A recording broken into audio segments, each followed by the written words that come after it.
You're all very welcome to today's webinar. My name is Francesca Fitzpatrick and I work in the Thrive Wellbeing Hub.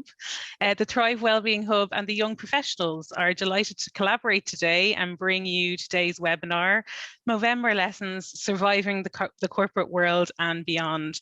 Really, I suppose for the month that's in it in Movember, we really just want to take some time today to shine a light on all things physical health, mental health, well-being in general.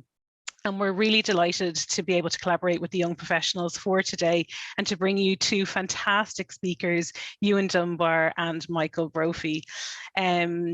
Or Michael Burton, sorry, got your name there wrong.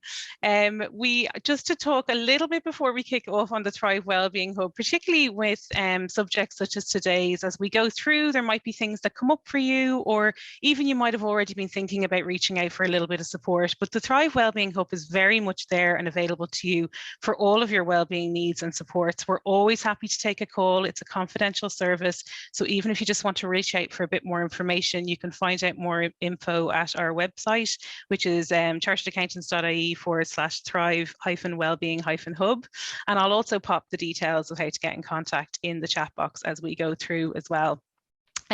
For the next hour and 15 minutes roughly, obviously we invite you to sit back and relax and enjoy, but also we're really happy to take your comments, your chat in the chat box, or also your questions. As we go through, we'll have an opportunity to put questions to the speakers, and we also have a dedicated kind of time at the end as well for a shared Q&A. So we're really happy, and I know both speakers are really happy for any engagement from yourselves, the audience, as we go through as well. It is my absolute pleasure to introduce our first speaker, Ewan Dunbar, to you all. Ewan himself has very much walked the walk in terms of his own health journey. Ewan has 20 plus years corporate experience as well. He is an executive coach, a business advisor, a leadership facilitator, and founder of Exponential. And somehow in all of that, Ewan, you have found the time as well to come and join us and speak to us today. So I'll be really happy to hand over to you, Ewan, to take it away from here. Thank you, Francesca. Much appreciated. Bear with me. I'll just share my screen here.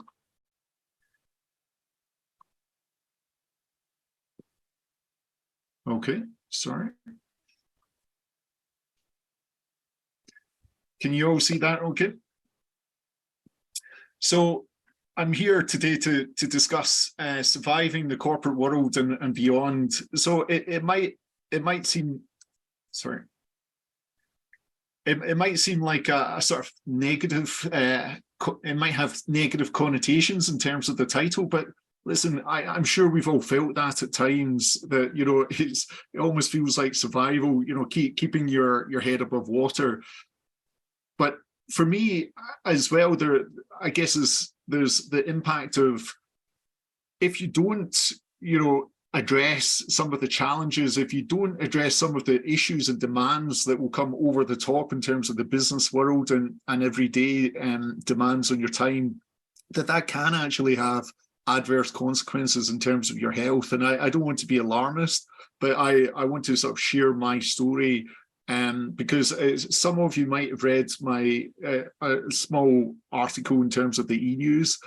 Certainly for me, I feel that my journey in terms of contracting cancer, when I did, it wasn't just coincidental that it coincided with the most busy and stressful period of my career, which I'll talk you through shortly. But listen, effectively today, I'm the warm-up act for Michael. He's got a fantastic story, or fascinating story in terms of what he's overcome and some lessons learned as well. So bear with me. I'll talk for the next half hour or so, and then I'll pass over to Michael, who, as I say, has some great lessons to share, I think.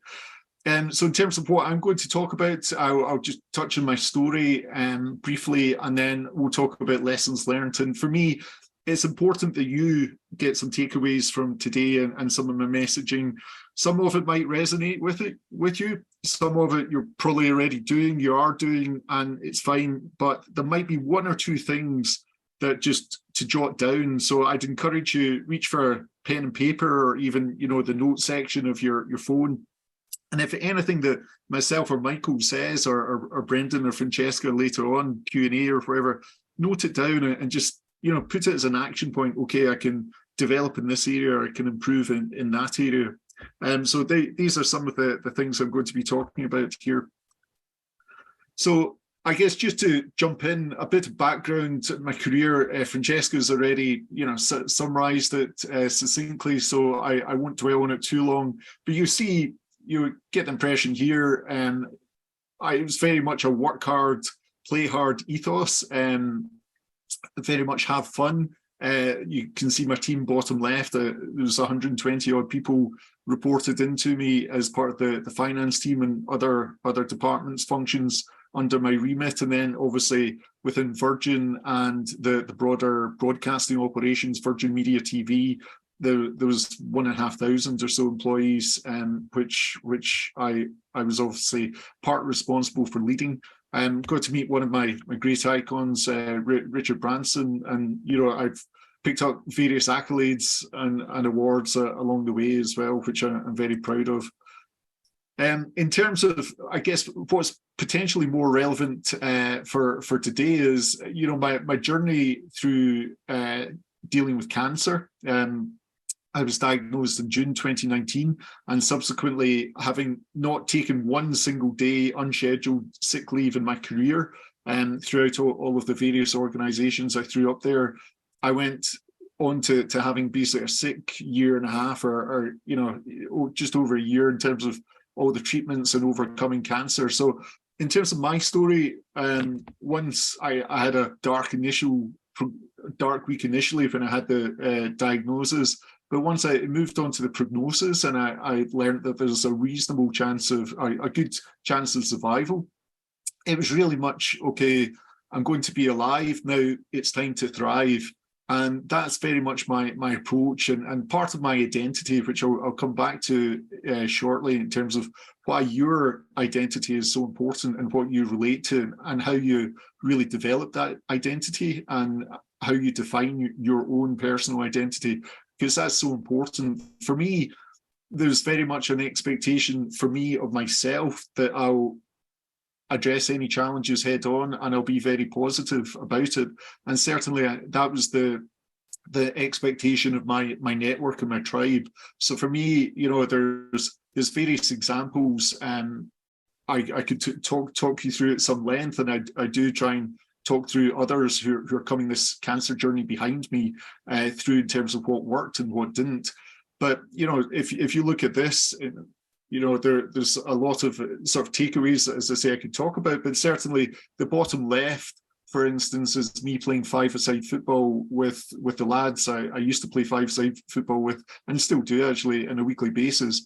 But I'd just been through a whole day of chemo at that stage. I was currently wired to chemo when I was playing the game, and I had my stoma bag as well, which is like a colostomy bag attached to the front as well. So, after a full day of heavy chemo treatment, for me, I didn't really feel up to it, but for me, mentally, it was a great release to run around and play a game of fives with the lads. And I was constantly challenging myself, not to sit about feeling sorry for myself, but get out there, challenge myself, and sort of bring the energy.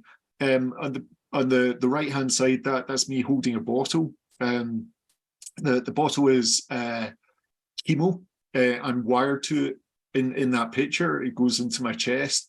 And for me, I challenged myself that I asked my oncology nurse, what's the maximum I can push exercise? And he said, well, we once had some guy that did 10K during chemo. So I set myself the target, okay, when I'm at the height of chemo, I'm going to go out and run 12K. And it was something I just became focused on, making sure I push myself in that regard. So again, for me, it's about very much bringing, realizing what your identity is, and I guess challenging yourself to live up to that. And we'll come to that in a few minutes, in a few slides time.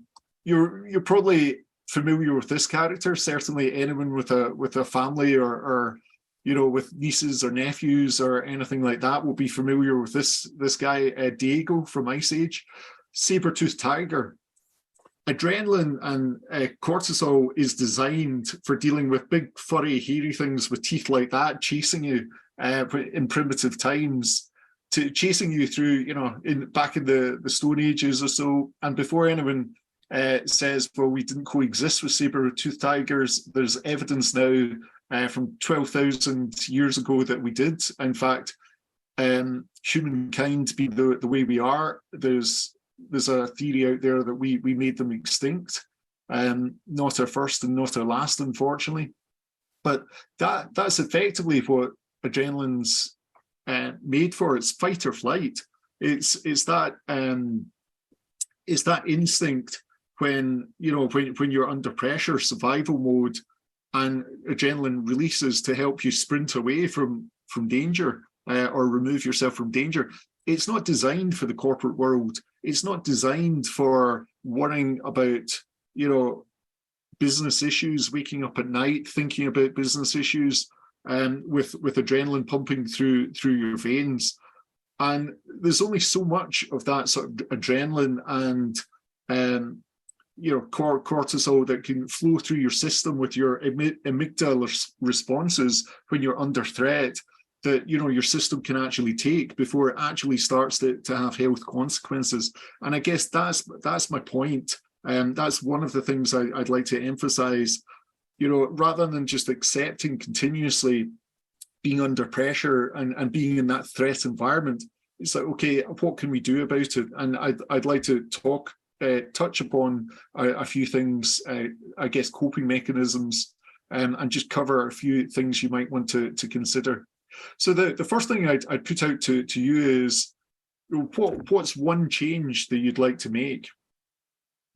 So I'll leave you with it. Maybe if you could write it down, what's one change that you'd like to make? And I'd like you to consider that when we go through the next few slides, and certainly give thought to that. Leadership insights. So I'm fortunate and privileged to coach a number of leaders across Dublin and London as well, virtually.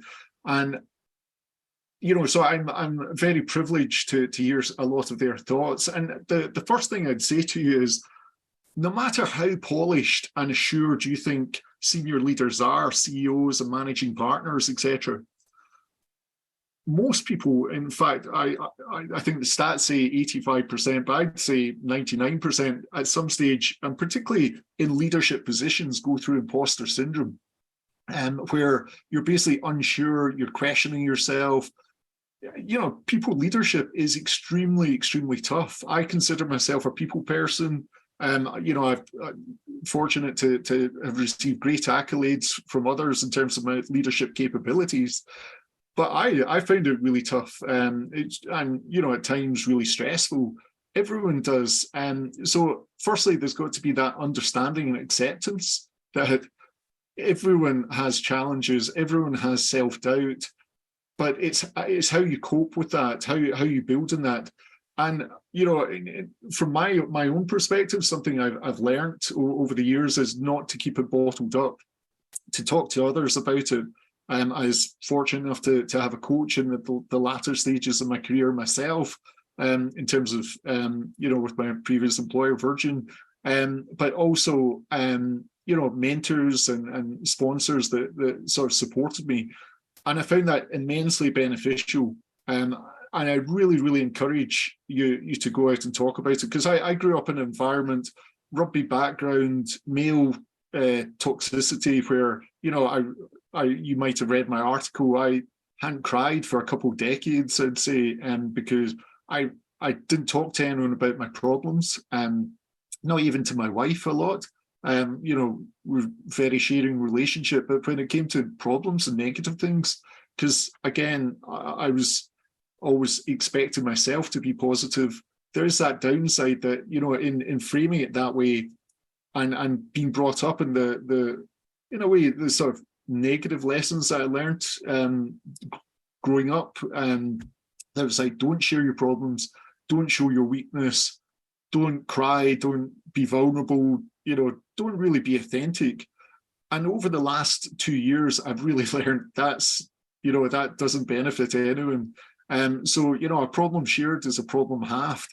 And again, you know, please reach out. Again, we'll touch upon this shortly as well. But leaders that I talk to are waking up and solving problems in their sleep. They're waking up at 2 o'clock in the morning, 3 o'clock in the morning.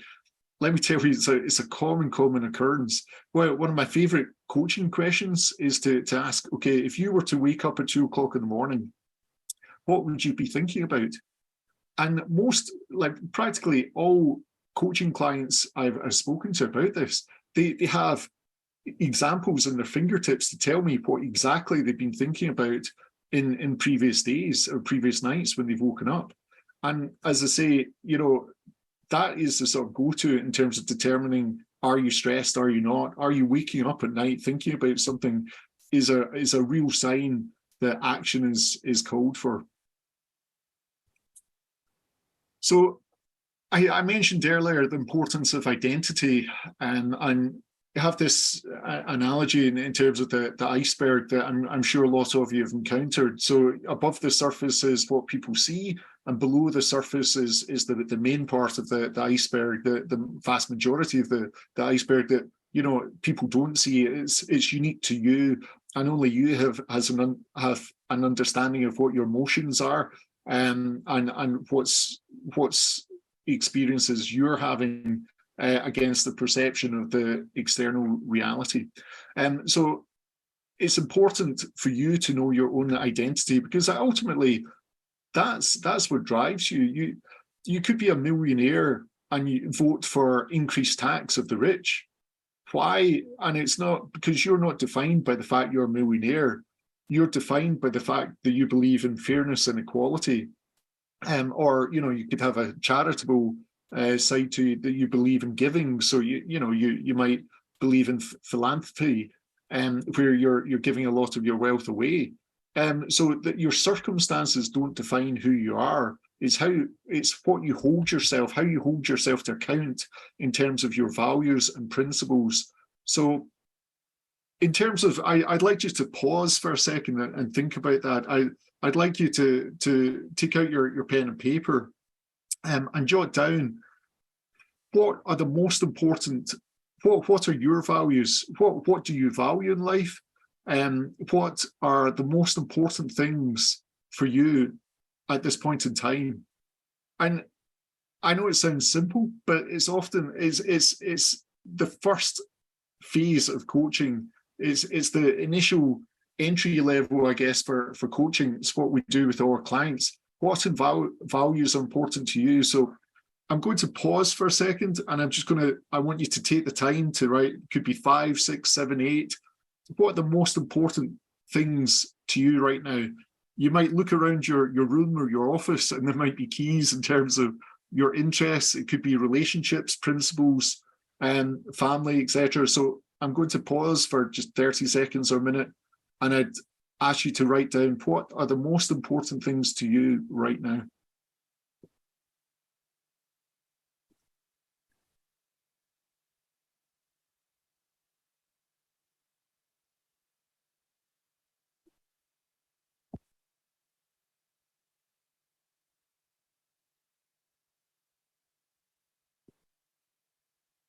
I'll just give you another 20 seconds or so.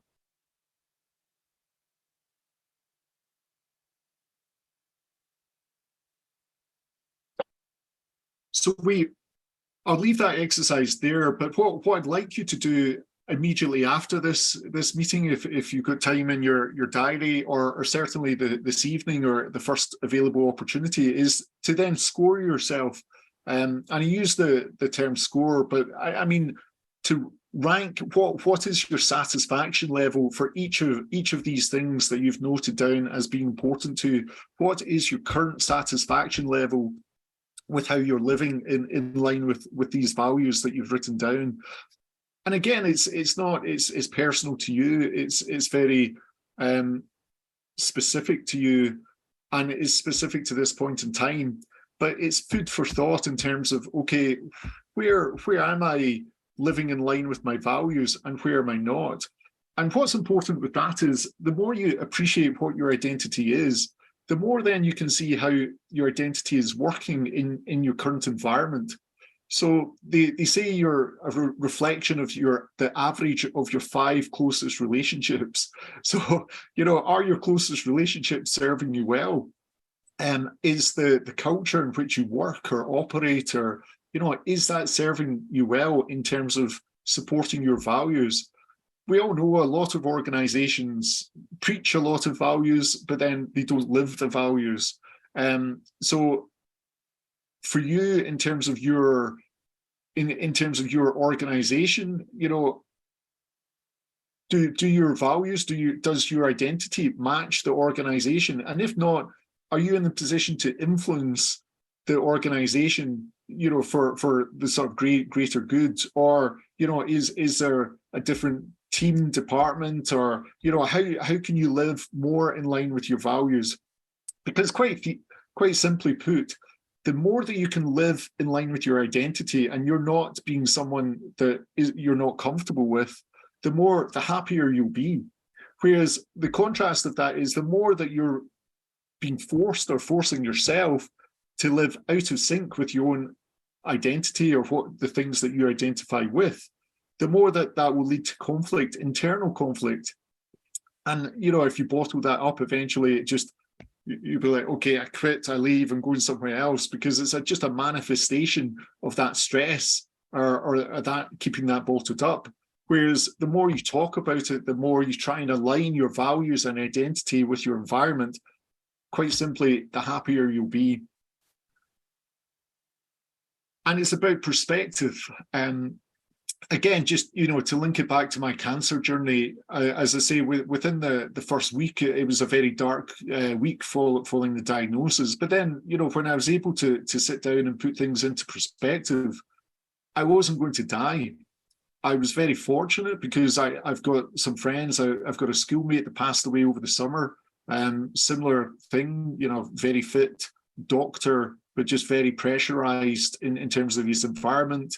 And I was devastated over the summer. He passed away. During my cancer journey, I had another friend as well in a similar situation, not quite as close to me, but they passed away. So I always ask myself the question, in the context of that, where you've got other people, who aren't quite so fortunate, how could I possibly ever feel sorry for myself in that situation?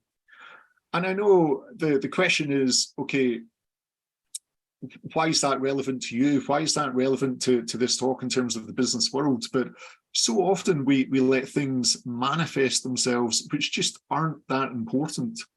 They become such a big deal. We're the only species on the planet that can actually get disorientated by our own environment, because quite simply, we create our own environment and we create the challenges that lie within the environment.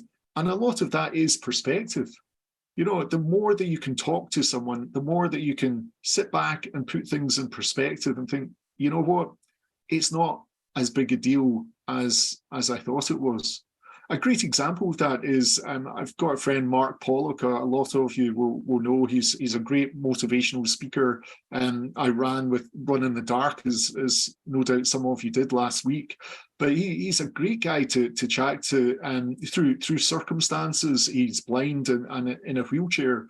But is he feeling sorry for some of the hand he's been dealt in terms of health or medical challenges? No, absolutely not. Quite the opposite. He's going out there, he's raising money, and he's trying to cure paralysis within his lifetime. He's the most motivational, positive guy I think I've met, probably, and a fantastic role model for all of us in terms of taking that Viktor Frankl approach of, okay, let's realize our circumstances, but let's respond in terms of, okay, how can we face up to the challenges, and what's the best approach to make this into a positive experience for me, living in line with my identity. Another look in terms of perspective, and something we can learn from, again, linking it back to my cancer journey, is the idea of when you look at palliative care. And I used to quote this back in Virgin before I entered through before I went through a cancer journey myself, but I used to send out this article that references, I think it's in The Guardian, but there's been books written about it, the 5 regrets of the dying. People that know that are in palliative care who are going to, know that they're going to die. And there was a survey in terms of their regrets, their top 5 regrets, which I think we can all learn from. Number 1, I wish I'd had the courage to live life true to myself and not the way that others expected of me. Number 2, I wish I hadn't worked so hard.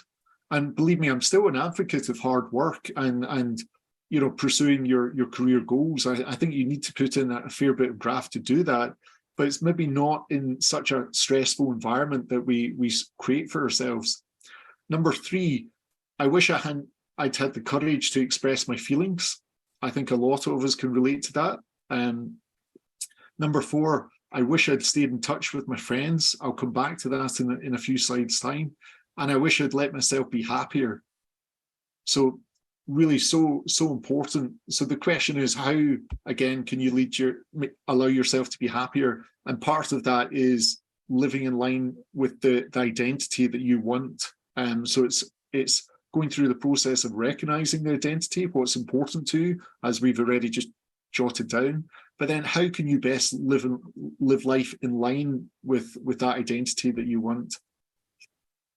In terms of, I threw up earlier and I mentioned in the sort of introduction to the prelude to this, the concept of a fester pester, as I call it, which is my term for procrastination.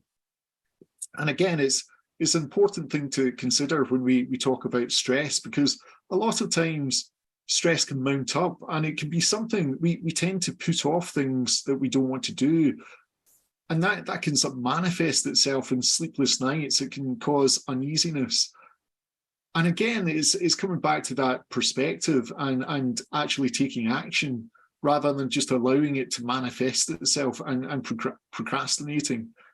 If you think back, how often do you feel reward because you've tackled something that you've been putting off for some time? And then when you actually do it, you sort of question yourself, what was the big deal? It wasn't as bad. Once I actually got into it and stuck into it and broke it down and started to do it, it maybe wasn't as challenging as we thought it was in our heads. But then again, a month or 2 later, we'll fall into the same trap.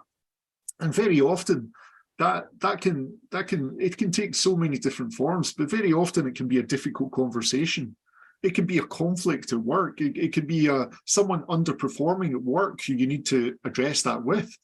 And again, so often we procrastinate over it, we put it off, and it causes us anxiety and sleepless nights, and ultimately stress, cortisol, etc., which can be detrimental to us. But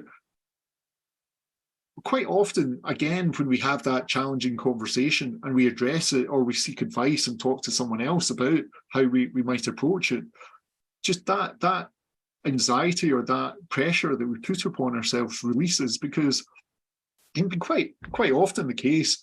Like, take in underperformance. If I had to speak to someone about underperformance that I'd been putting off a bit, generally when I spoke to them, there might have been circumstances that's leading that I needed to understand that previously I was blindsided by, that was driving some of the underperformance that I can assist them with, be it training, be it mentoring, be it whatever else, even circumstances, giving them a bit more flexibility, time off or whatever, because it could be personal circumstances, etc.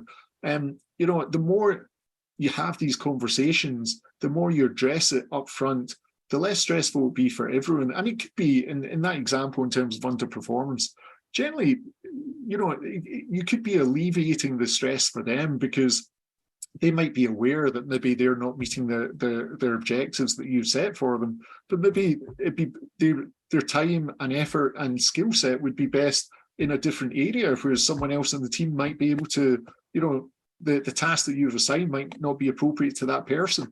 There can be so many different ways that things can manifest themselves if not addressed. So again, I call it the fester pester. If you allow things to fester, it will keep coming back to pester you until you actually address them. So I'll leave that with you. I want you to think about, like, now, write down one thing that you've been putting off. What's the one thing that you've been allowing to fester that's continuing to pester you? Note it down. And I'd like you to challenge yourself. When is it reasonable for you to do it? Many of you might be aware of the concept of eat the frog. There's a phrase coined by Mark Twain a century ago or so, but it's the concept of doing an undesirable thing first. So, no one wants to eat a frog. It's the least desirable thing you'd want to eat, probably. Fairly gross, but it's that concept of tackle the thing you least want to do first, because that's the thing. If you procrastinate and put it off and always, address the things that are more of interest or eat quick wins up front, then, again, that can sort of manifest itself. It can become a problem. You can start to get chased by people in the organization looking for it, but you're just continuously coming up with self-talk to justify deferring it or putting it off. And often it's the case, if you jump in and do it and break it down, or delegate it, or work with the team, or even discuss with your manager how you might approach it, then it's eating the frog. It's getting the most undesirable thing out the way. And believe me, from a stress perspective, again, it will reap benefits and rewards. So please, again, jot down what's one thing that's been on the back of your mind. It might even be some DIY job about the house that you're walking about the house and you're constantly, it's irritating you. If you've got the time and resources, just out, or if you don't have the time, even just outsource it. Bring someone in, a handyman or handy woman to bring it in and fix it for you. Can you bring in a cleaner for the day to work in some of the mess that's been stressing you out because your environment's not that clean, etc. There's a solution to every problem, but talk to people, figure it out, and address it. Please don't put it off. So again, what's the one thing that you've been putting off? Your tribe. What is your tribe? Your tribe is your network, your friends, your family. It's really, whoever, again, this is deeply personal. It's where you get your support. But I cannot emphasize enough, and I'm stating the obvious. This isn't something that you don't know. This isn't something you've not heard before. But the importance of friendship, relationships, strong work relationships, people that can support you. For me, obviously it played out in terms of my cancer experience, and the fact that I was fortunate to have a very strong and wide network of friends and family to support me.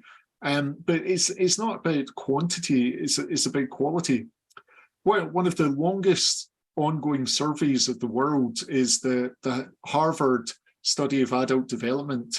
Dates back to 1925, when they picked 724. They asked 724 people to take part, students at the time, to take part from different backgrounds. Half of them were from Harvard, half of them were from an impoverished area in downtown Boston, and they studied these people throughout their lifetime, and they've now studied their kids and grandkids. So this has been an ongoing research study over nearly a century now.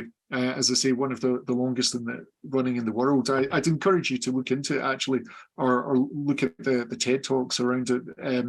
But the three things, big lessons that have come out from it, were social relationships are really good for us. And I know that's, again, stating the obvious, but they've shown that people who have stronger social networks are healthier, happier, and have a greater cognitive ability, particularly later in life. As I say, it's about quality, and it's not about quantity. You can have tons of friends or lots of relationships in whatever form that takes, but sometimes these relationships aren't good for you. In fact, you be quite frankly better off without them. So it's not about quantity. It's about having 2 or 3 or 4 or 5 or however many really strong relationships, but relationships that serve you well. People are going to pick you up.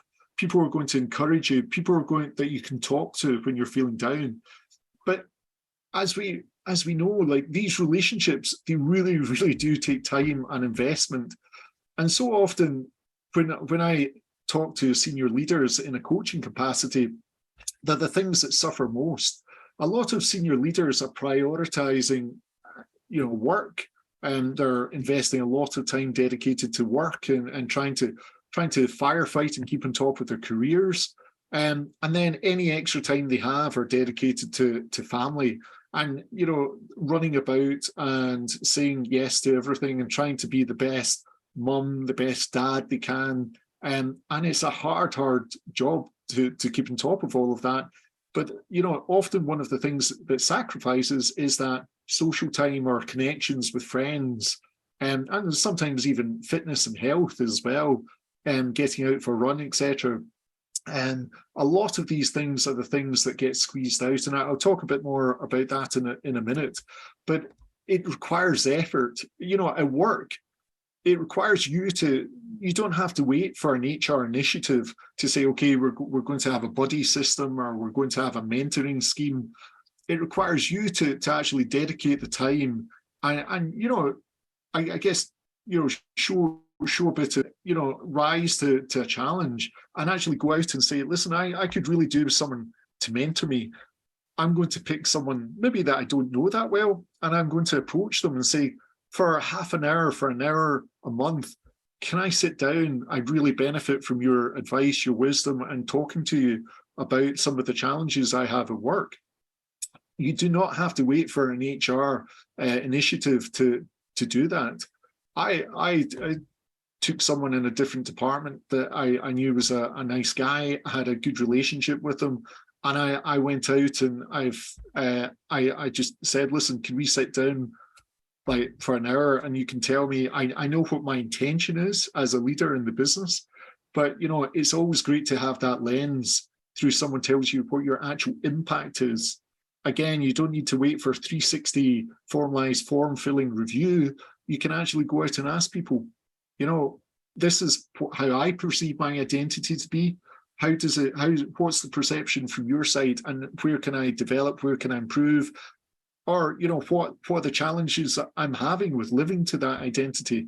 I want to do this, I want to be this person, but, I don't feel as if I can right now. Can you help me with that? And again, it's just reaching out and approaching people, bringing them in as part of your tribe. Again, I'd like you to give thought, scribble down, who could you reach out to today, this afternoon, tomorrow? To buddy up with, to have that relationship with, who will support you, because from a personal perspective, it will really, really help. From a career perspective, again, it really, really will support you and help you develop in the direction that you want to develop in line with your identity.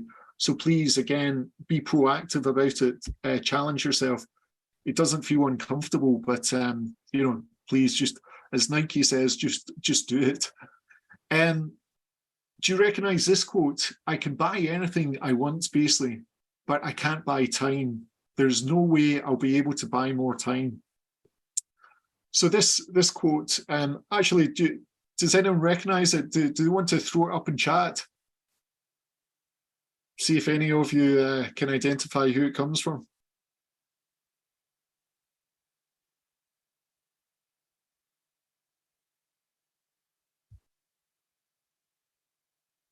Oh, sorry, Francesca, can you see any, sorry, Steve Jobs? No? Anyone else? It's a good guess, though. You seem to have got them there, Ewan. Yeah. No good.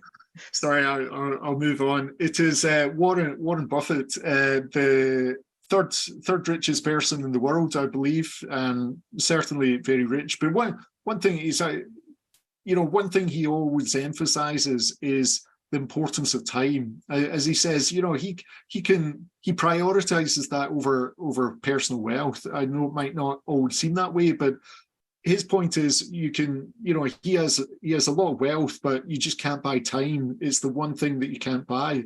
But for you, you can use it more efficiently.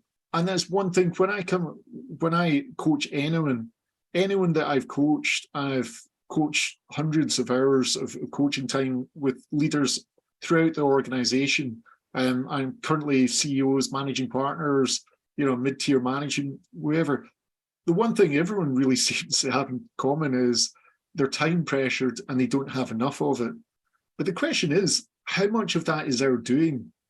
How much are we saying yes to meetings that we shouldn't be saying yes to? How much are we getting, or have we allowed ourselves culturally to get involved in bad communication practice by email, messaging? You know, we've blocked emails maybe after 7 o'clock, we've set that boundary, but then you move on to WhatsApp or Slack or whatever other communication tool, and you're again allowing yourself to, you know, both mentally and from a time perspective, to be influenced by, you know, things coming over the top. And it's not just work, it can be sports activities, it can be kids activities. You know, my biggest message, I guess, to any coaching clients is so blatantly simple, abundantly simple, that everything we say yes to, we say no to something else. And again, it's not rocket science, it's so simple. But the more that I can get coaching clients to actually consciously think of that and design their time to support their values and support the things that they actually believe that they should be spending time on and want to spend time on, you know, the more productive, the more effective the use of their time will be. And importantly, saying no to the things that aren't going to serve them well. It's easy to say yes to everything. It's really, really easy to put your hand up and say, yep, I'll do that. Yes, I'll do that. But before you know it, you're either stressed out or you're actually ineffective, and it's counterproductive because, quite frankly, you know, you can't do everything, and, you know, your manager might not see everything that's your workload. They might just see you underperforming, but it's because you're trying to be too helpful to too many people. And believe me, this is very much coming from experience. So it's designing your boundaries. You know, what are you going to do? What aren't you going to do? Is working collaboratively with your managers or those around you, or, you know, people reporting into you, to agree what's important and what's not. And then you do the important stuff. You don't do the other stuff. You use the Eisenhower matrix. Some of you might be familiar with that, in terms of separating out what's important and not, and what you can work with others to achieve. But, you know, I'm not sure, again, to use another sort of coaching term, I guess, the Parkinson's law. That was back again, you know, a long time ago. I think it was 1955 or so. He wrote an article for The Economist. Cyril Parkinson, his name was, and, you know, the phrase was coined, Parkinson's law, because effectively it was the adage that work expands to fill the time that you allow it for completion. So if you allow time, you'll go back and check it, recheck it. You'll spend a lot of time trying to refine it, etc., etc. You get the point. But it's, if you allow that time, if you allow time for meetings, if you allow an hour in the diary, it'll be an hour in the diary. If you allow 20 minutes and then have another meeting after, it'll be 20 minutes. Which is going to be more effective? You know, if you need another 20-minute slot, book in another 20-minute slot for later in the week. But, you know, most meetings that I used to have would be either half an hour or an hour. You know, there'd be no 50 minutes, 20 minutes, and people keeping the rigor of that meeting etiquette, you know, to maintain it, to keep snapshots. Now, that might have moved on a bit in terms of virtual meetings, etc. But, you know, anecdotally, from speaking to a lot of people in the corporate world, business world, it's not really the case. So again, how can you defend your time? How can you protect it and work with others around you to agree to contract on the boundaries that you're going to put in place? And it's important, I emphasize this again, it's the obvious, but it's looking for ways to reach back. You know, for again, to link it back to my story, cancer in Movember, which I'm so passionate about, it's about how can you reach back. And for me, even talking about these things, you know, sharing my cancer experience, helping others on almost a daily basis, I you know, reach back and try and help someone else going through the cancer journey behind me, or, you know, as I do on a daily basis now in terms of working as CFO for a number of businesses and supporting businesses and coaching their leaders. I'm working to try and reach back and help them come through the journey that I've either been on, or, you know, I can use an external lens to help them solve some of the issues that are specific to them.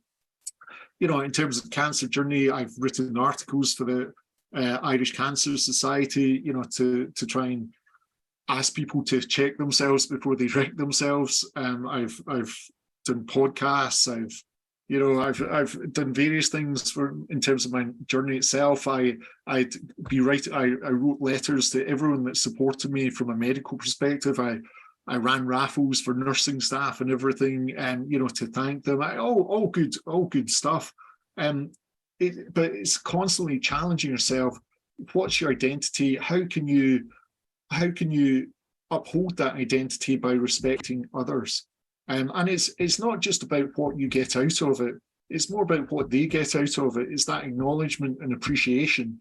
And believe me, the more that you do that, and the more that you keep up these principles and actually make the effort to leave that positive trail, the more reward that you will get personally, the better you'll feel about yourself.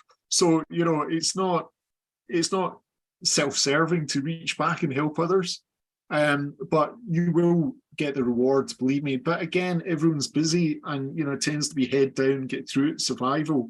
So again, how can you give someone a helping hand? And this is a question, again, for your notebooks. I want you to think about it. How can you reach back and help someone? You know, do you need a helping hand? Again, is it time for you to put your hand up and reach out to someone to pull you up? At different times, you might be both. You might need a helping hand, but you might also be in a position to help someone. So again, it's giving thought to that and not just walking away from this, you know, just and going back to the day job. It's sitting this evening and maybe thinking about some of these messages. This was my cover shot. You saw me with my 3 kids. It was actually a campaign that I agreed to take part of to support the Irish Cancer Society. And I think you will agree, it's certainly not for my model looks, although I did get a bit of mileage out that with mates telling them a model.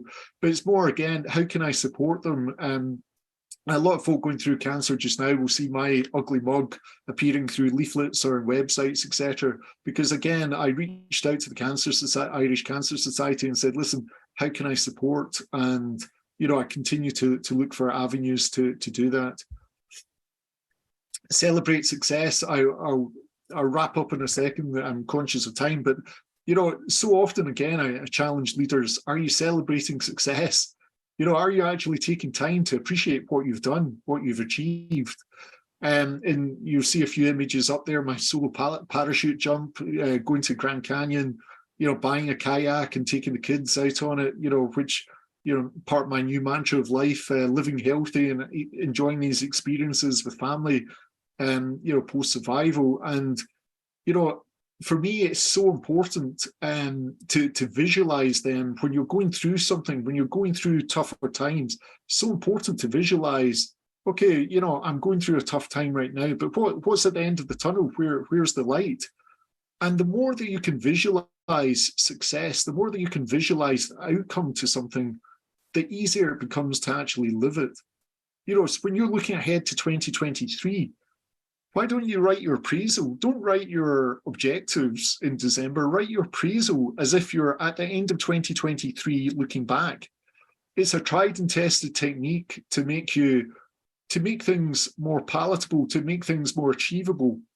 And if you can already visualize you achieving it, it will become so much easier to actually achieve and so much less threatening and stressful. So again, just a message I've learned along the way. But listen, my sort of closing message, I guess, is, be kind to yourself. This isn't a dress rehearsal. This is the real thing. Enjoy it. Don't take things too seriously. And I'd ask you, as a result of this presentation, what are you going to do differently? It's a journey, not a destination. So make sure whatever path you take in that journey, live it to the max, reach out to others, and enjoy life, execute it. These are my contact details. Feel free to scan the QR code to connect with me. I'm up on LinkedIn. If you want to email me, my email address is there. Just reach out. Anyone that wants, actually, I've got a 30-step or 30 tips to a positive mindset, a few pages of PDF. I'll be happy to share with you. But my sort of closing message will be: the average person every day has between 12,000 and 60,000 different thoughts. 95% of them are repetitive. Oh, sorry, that's per day, I should say, per day. 95% of them are repetitive thoughts. 80% of them, on average, and this is based on statistics, are negative. So the more that you can reframe your thinking, and you can reprogram the way you think, you can, be it the people you surround yourself by, the messages, do you turn off bad news and switch on positive podcasts? You can actually, it's been shown, reprogram the way you think in terms of positive podcasts, etc. One way I always did was I listened when I was jogging to the gym, even in days that were supposed to be my sickest days. I'd go and do a spin class. So obviously exercise was big for me personally. That works for me. But also jogging to the gym, I'd listen to this particular podcast or message on YouTube. It's a video called Unbroken. By way of introduction to Michael now, and I'm going to hand over to him because I can't wait to hear what Michael's going to say and hear about his story. I'm going to play just a 2-minute snippet of that video. So I'm going to make sure you can hear the sound. So I'm going to stop sharing now, and I will reshare Chris, and that's optimized sound. Okay. So let me play this for you now.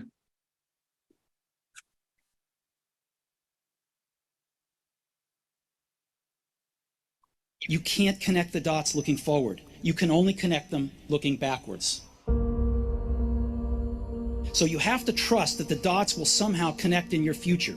You have to trust in something, your gut, destiny, life, karma, whatever.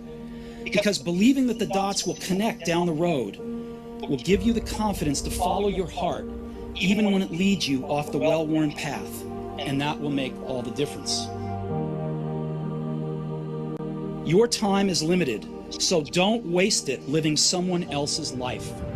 Don't be trapped by dogma, which is living with the results of other people's thinking. Don't let the noise of others' opinions drown out your own inner voice.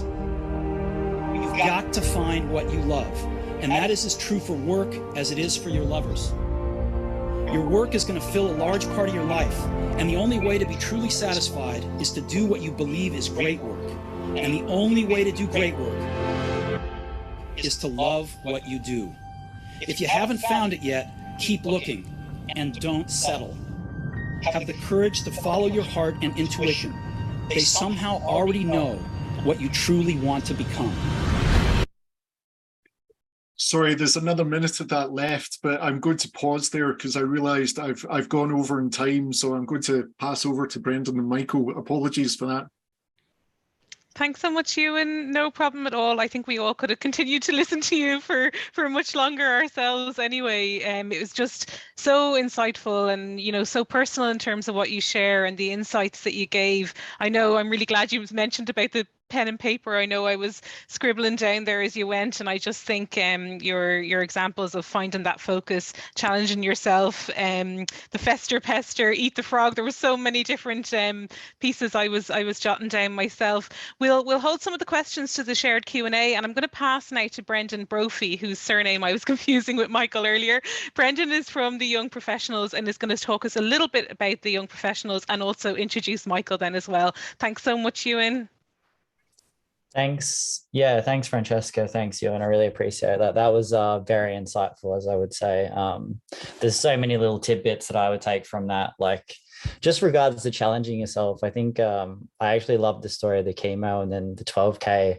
That's that's fair play. I feel like it does wrap and tie into this month as well, Movember. I think keeping well and fitness and the Mark Pollock, there was a bit of a connection there. We were kind of involved last week, Young Professionals, with the Run in the Dark. And I didn't even realize at the time that that was an Irish person, but it was a great event per se. So I'm not going to take too much time. I'm cognizant to pass you on to Michael, but I just wanted to share a quick snippet of some of the Young Professional events coming up over. Oh, can we see that? Yeah, perfect. Just I just wanted to share some of the Young Professional events that are coming up over the next 6 months. As well as this, we're really grateful to be involved with Movember. Kind of, I think it's just an important topic to, especially like mental health, and getting involved with being able to kind of communicate and being open to the talks, and the network and kind of being involved in that. But yeah, we have an event in 2 weeks' time. It's not 100% locked in, but I would say keep open with your communications, whether you're involved with the email shared links or the LinkedIn or our Instagram page or Twitter, with regards to Young Professionals, about a members drinks event. And then we also have financial wellness kind of listed there, the careers evening. We'll promote it more come the time, but I just wanted to make everyone aware. And also anyone that's interested in kind of the Young Professionals or getting involved, or even just, a networking opportunity, people to talk to kind of in the professional environment, kind of like what Ewan was saying about your networks and getting involved. And also one other event I wanted to promote in 2 days' time that we're also involved in was that the Thrive, Stepping into Power. I know that's promoted quite heavily, but that's also just regards to kind of health and challenges people go through. So yeah, anyway, without further ado, I didn't want to take up too much time. I want to pass on to Michael here, who ran 32 half Ironmans in over 32 days in 32 counties.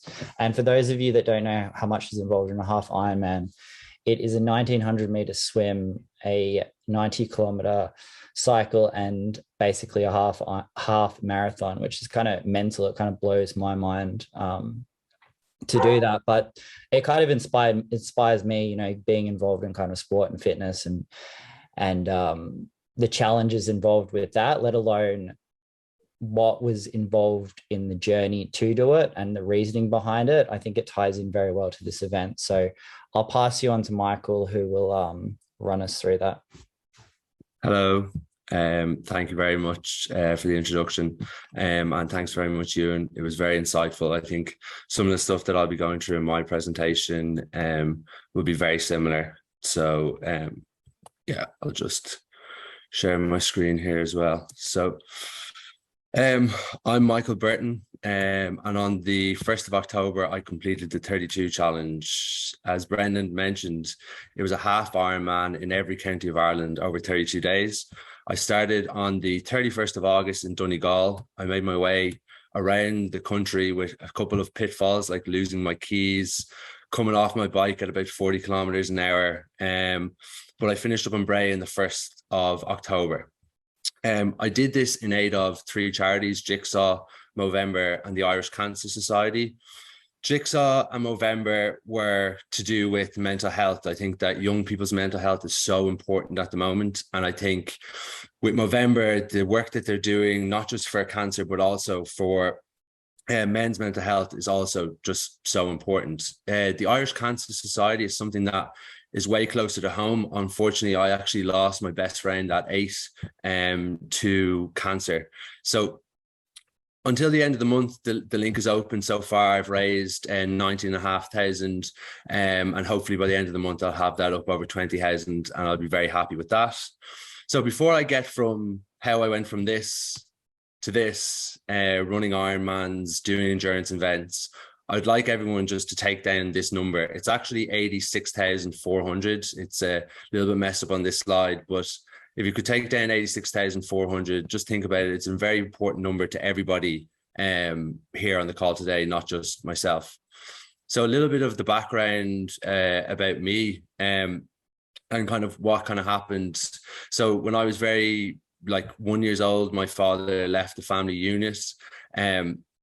This was, I suppose, something difficult for a child to kind of cope with. And my mum kind of told me later on in life that I would have kind of ask questions like, did he leave because I was a bad baby, and different things like that. Then when I went to school, I actually could go and read when I went to school, but because I was dyslexic, it was from memory. So I would see a word and I know what the sound was. But unfortunately, when I was in my kind of first class, like senior infants, junior infants, I had a teacher that didn't really believe in dyslexia, would exclude me from the class, would say that I was stupid, disruptive. And then I actually moved school when I was around 8 years old. And around that time, I lost my best friend, my grandfather. He passed away of cancer. I actually lived with him and him, my grandmother. So I spent pretty much every single day with him. And it was just a huge loss for me. And then soon after that, I lost 2 grandparents of my stepfather in a car crash, which was a horrific event that led to my relationship and my stepfather's relationship breaking down. And this, as well as the loss of the grandparents, the loss of that relationship, very difficult for, I suppose, a young child to kind of deal with. I then, when I got into my teenage years, lost sport. At 17, I stopped playing sport completely. I didn't have that as a vice to deal with all these problems that I had from a young age that I hadn't dealt with, that I hadn't talked about. Then when I left school at 18, I lost that structure. I think structure is so important for young men, young women. And when I left school, that's when everything started to crumble. I had no structure. The bell didn't go at 11. I didn't know where I needed to be. I dropped out of college. So then I lost direction completely, and I went down a road where alcohol, smoking, drugs, partying became my vice, became how I would deal with my problems. Obviously, extremely bad way to deal with all these issues that I was having. And during the kind of time from around 18 to 24, I actually made a number of attempts on my life. Now, thank God I wasn't successful in any of these attempts, but that was the kind of dark hole that I was in up until around 24 years old. So what changed for me? Well, COVID was the great equalizer for me. It meant that I could work from home, I could eat healthier, I could start exercising, and I could start a routine. Kind of what Ewan touched on there was your tribe. And I had a great group of friends that I had kind of opened up to about my challenges. And I was living with them, and the 5K challenge came along. So they saw that, this was a good opportunity to get me out running, exercising. I was 125 kilos. I was massive. So we started doing that, and the competitive edge of me getting back into sport, I started to lose the weight. I started to eat healthier. I got into a routine, and I was able to make changes in my life. And I put everything into sport, kind of like I did as a kid. And it got to a stage where I did my first Ironman. I had put everything into it for years, a couple of years of training. I hadn't really gone to any therapy or anything like that. And I kind of had a bit of a breakdown and a relapse. And I decided now it's time for me to actually, sport and exercise is a distraction. It's now time for me to go and try get some help. Along with this, I started to not read books because I'm very dyslexic, but listen to books. So I listened to like these books, the podcasts, and saw that the common occurrence within all of these kind of books and what I was listening to and the people I was listening to was personal responsibility. I had spent the majority of my life pointing the finger at everybody else around me and not taking responsibility for my own actions. So I actually sat down with myself, very much like what Ewan had said in his presentation, and looked at what my values were. What did I want to be remembered for when I was 45, 35, 55, 65?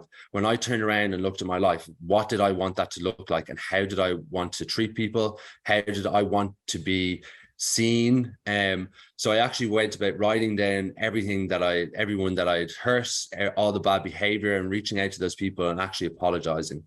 So how did the 32 challenge come about? Well, as all good ideas come, it came over a cup of coffee a couple of months before that Ironman that I mentioned, where a friend said, wouldn't it be great to do a half Ironman in every county of Ireland? And I said, that's absolutely crazy. Like, there's no way anyone could do that. How would they get time off work? It's just mad. But it kind of sat with me, and I was going through therapy at the time. I was in a much better place, and that just idea was just a graw in the back of my head. And I said, you know what? I want to raise money. I want to raise awareness. I think it's a good idea, and I'm going to go for it. And that was September of 2021. Then in January of 2022, when I actually thought about the challenge itself, I made a decision to leave my job in Pinterest and go full guns blazing at this challenge.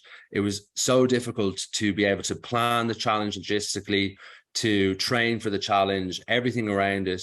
I couldn't have a job. As much as I enjoyed my job, I couldn't have the job and do that at the same time. And I thought at this moment in time, this is more important to me than having a 9-to-5. So it's obviously a massive challenge.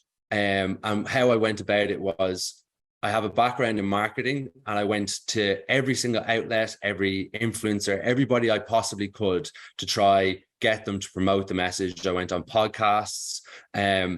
I put up loads of videos about my experience on Instagram and try to get people to share them as much as possible, to put the pressure on me to actually go and achieve it, but also to get as much information out there around mental health, around cancer research, and just to put myself out there and speak it into existence. So what I learned about the challenge, the first thing I learned is life's not about what you get given, it's about what you give. For so long of my life, I went through it only doing things with an expectation to receive something in return. When I changed that mindset of always expecting something in return, my life became infinitely more happy. I was a much nicer person to be around. So that's the first thing that I learned, not just from the challenge itself, but in the past number of years with my my progression through life. You do need regrets. It's dangerous to dwell on your past mistakes. So many people will go through life,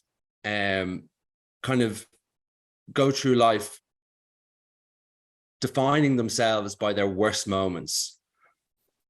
And that's so dangerous, because you can go through life feeling worthless. And that's something that I did for a number of years. But if you have regrets, they're moments of learning, and you can sit on those regrets, think about them and use them to make changes in your life to become a better person, and use them as the foundations to become a better person. So you need to have regrets, and you need to sit on those regrets and think about them and use them to progress yourself forward and become a better person.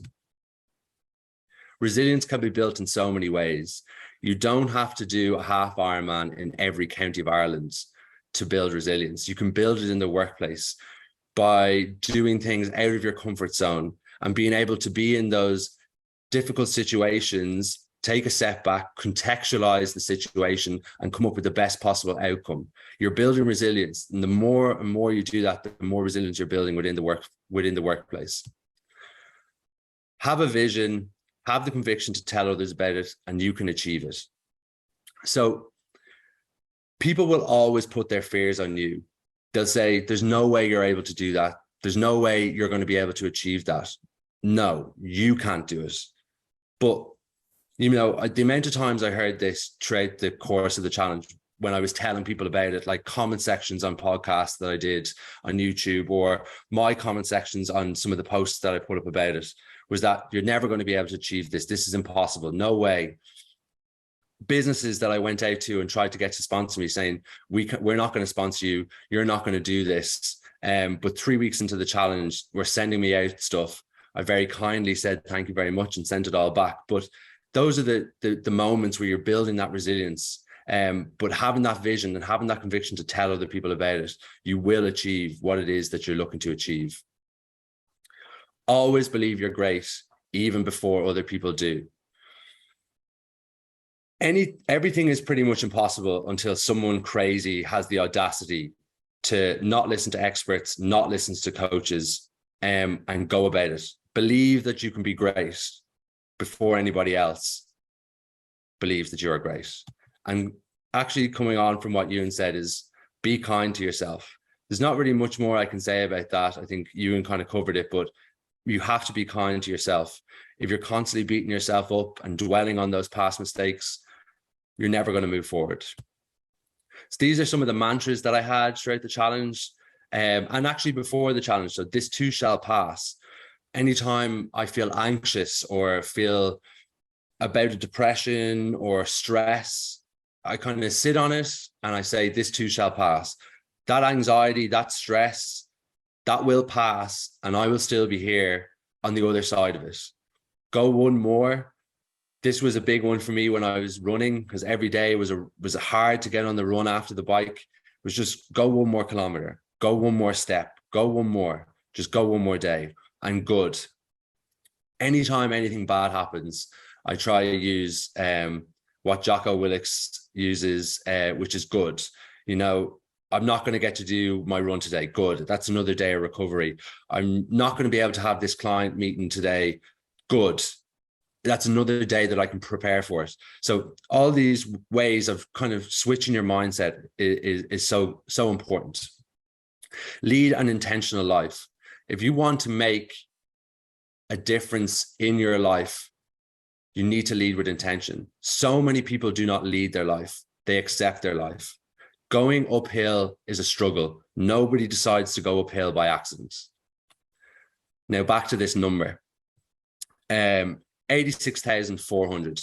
Let's imagine that you had 86,400 euro in your bank account every single day when you woke up. Whether you spent 5,000 the day before or you spent the full 86,400, you would absolutely ensure that you made the most of every single day. You would spend every cent of that money, whether it was giving it away or whether it was buying a new car, whatever it is, going on holidays, you would spend every single cent of it, because it doesn't carry over to the next day. We get 86,400 seconds every single day. The time does not carry over. Like Warren Buffett says, you don't get more of this time. It stays where it is. It's yesterday's time is yesterday's time. Today's time is today, and you need to live in the moment. Thank you very much. Here's my Instagram and my LinkedIn. Feel free to follow me. I will be running around Ireland in the not so distant future to raise more money for mental health and for cancer research. So thank you very much. Thanks. Yeah, I just wanted to say thank you very much, Michael. That was very insightful. I feel like it could run through a wall, like with all the with all the motivation speak today and kind of the stuff to think about. There's so many takeaways.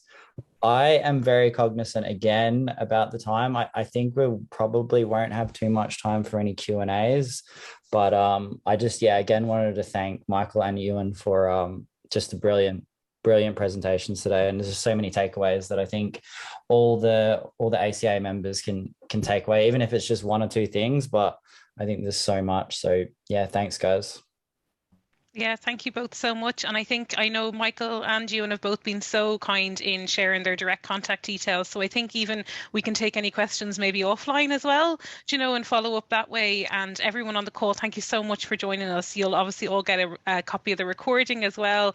And just Ewan and Michael, like such honest, real life, presentations today as well. And I know I've really appreciated it, and I really think the audience will have as well. So thank you all so much for being here. Really great to have you. No, thank you for having us on, and thanks to everyone that's joined the call. Much appreciated. And please, I thought the messaging from Michael there was just fantastic. So please jot down a few afterthoughts, be it now, this evening, whenever, in terms of what you can take away from either presentation. Yeah, again, thank you very much for having me today. It was a real pleasure. And yeah, thank you. Thanks, everyone. Take care and enjoy your lunch breaks that you all go into now, hopefully, as well, after that call. Thank you, everyone.